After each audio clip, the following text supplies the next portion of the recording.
Salut et bienvenue sur ma chaîne Coach Kiné, la chaîne dédiée au sport santé et à la Keys Talk. Alors si tu viens de découvrir cette chaîne, n'hésite pas à t'abonner, à lâcher un pouce et à me laisser des commentaires à la fin de cette vidéo si elle t'a plu.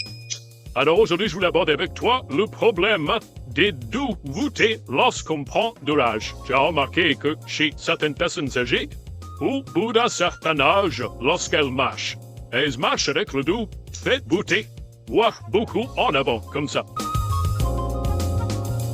Alors, pourquoi ce phénomène et qu'est-ce que l'on peut faire pour améliorer la situation et pour prévenir en fait cette attitude de dos voûté et de projection vers l'avant. Alors cette attitude de dos voûté vers l'avant, très incliné, s'appelle la camptocornie. C'est une pathologie sur laquelle on ne sait pas encore tout, mais on suppose que c'est lié à un vieillissement du système nerveux qui va contrôler les muscles du dos, les muscles qui redressent notre dos. Donc, pour éviter cela, malgré le fait que ce soit souvent une pathologie assez familiale, c'est-à-dire un peu avec des facteurs génétiques, puisqu'on retrouve souvent d'autres personnes âgées historiquement dans la famille qui avaient des dos voûtés, il faut dès les 50 ans vraiment prévenir et commencer à travailler des exercices de redressement de la colonne et pratiquer des sports adaptés dont je vais te parler. Alors si à 80 voire à 70 ans, tu veux éviter d'avoir un corset et te retrouver avec un dos complètement voûté, je te conseille de pratiquer des sports avec une composante dite posturale, c'est-à-dire pour travailler les muscles profonds, érecteurs du rachis. On parle bien d'érection, je te vois venir. C'est un problème avec l'âge, mais on ne parle pas de la même érection. Là, on parle de l'érection du dos. Donc, il faut que notre dos soit droit. Tu peux donc pratiquer des exercices que je vais te conseiller après et en général des sports. Les sports que l'on peut citer, par exemple, ça va être le yoga, la natation, le pilates, le stretching postural ou encore le postural ball. Bref, tu as des choix quand même assez vaste, mais il faut bien que tu gardes en tête que tu dois faire stimuler ces muscles qui érigent ta colonne, qui te permettent de te grandir au maximum des possibilités.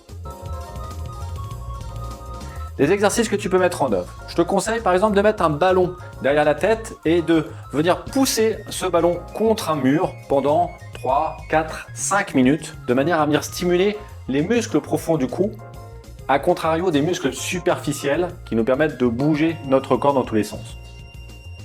Deuxième exercice qui peut être intéressant, tu peux venir travailler ici en croisant tes doigts et tu viens pousser, là même avant de sortir de l'écran, mais tu comprends bien ce qu'il faut faire, tu vas pousser au maximum des possibilités dans l'axe en direction du plafond et tu cherches à garder cette poussée pendant 30 secondes à 60 secondes régulièrement dans la journée. Tu peux y associer une poussée au niveau de ta tête, au niveau de la nuque. Tu viens pousser vers l'avant avec tes deux mains, avec une résistance moyenne, et tu vas sentir que tous ces petits muscles du dos, qui sont tout en longueur, vont mieux s'activer et vont venir jouer ce rôle protecteur pour éviter que ta colonne ne s'effondre au fur et à mesure des années qui passent. Tu peux également travailler avec un bâton et venir te redresser comme si tu t'accrochais au bâton. Pour les plus âgés d'entre vous, également travailler l'araignée, c'est-à-dire que avec tes mains sur un mur, tu vas venir chercher à aller le plus loin possible. Donc en fonction de ton état de forme et de ton âge, tu vas pouvoir adapter ces exercices avec plus ou moins d'intensité. Ce qui est important, c'est la régularité, c'est-à-dire de faire de manière régulière, quotidienne, ou plusieurs fois par semaine à minima. Car avec le temps, il y a le phénomène de fonte musculaire ou de contrôle musculaire un peu désorganisé de ces muscles profonds, et également l'usure des vertèbres. Les vertèbres sont empilées les unes sur les autres, il y a des disques entre chaque vertèbre, et tout subtilement on finit par s'user.